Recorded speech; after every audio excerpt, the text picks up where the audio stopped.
வணக்கம். இன்னைக்கு பச்சை பயிறு வாழைப்பூ வடை எப்படி செய்யறதுன்னு பார்க்கலாம். அதுக்கு ஒரு வாழைப்பூவை நல்லா க்ளீன் பண்ணி கட் பண்ணி வச்சிருக்கேன். 200 கிராம் அளவுக்கு பச்சை பயிரை நான் 6 மணி நேரம் ஊற வச்சிருக்கேன். 2 பெரிய வெங்காயம் பொடியா கட் பண்ணது, கொஞ்சம் கருவேப்பிலை பொடியா கட் பண்ணது, 2 பச்சை மிளகாய் பொடியா கட் பண்ணது, 1/4 டீஸ்பூன் அளவுக்கு சோம்பு, ஒரு 10 பல் பூண்டை தட்டி வச்சிருக்கேன். இப்போ இந்த பச்சை பயிரில் இருக்க தண்ணி எல்லாம் வடிச்சு எடுத்துட்டு கொரகொரப்பா அரைச்சி எடுத்துக்கலாம். இப்போ இந்த அளவுக்கு நல்லா கொரகொரப்பா அரைச்சி எடுத்துக்கோங்க. தேவையான அளவுக்கு சால்ட்டு சேர்த்துக்கிறேன்.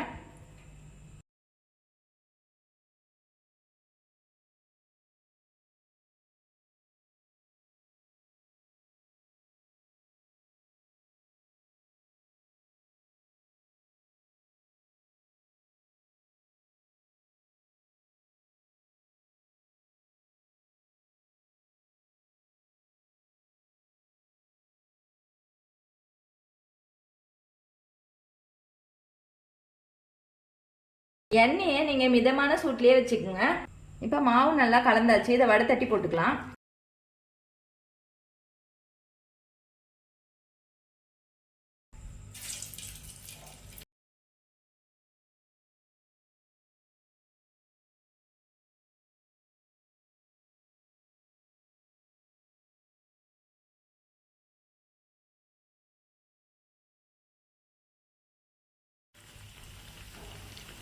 இந்த அளவுக்கு கிறிஸ்பியா வெந்த பிறகு இப்போ எடுத்துடலாம்.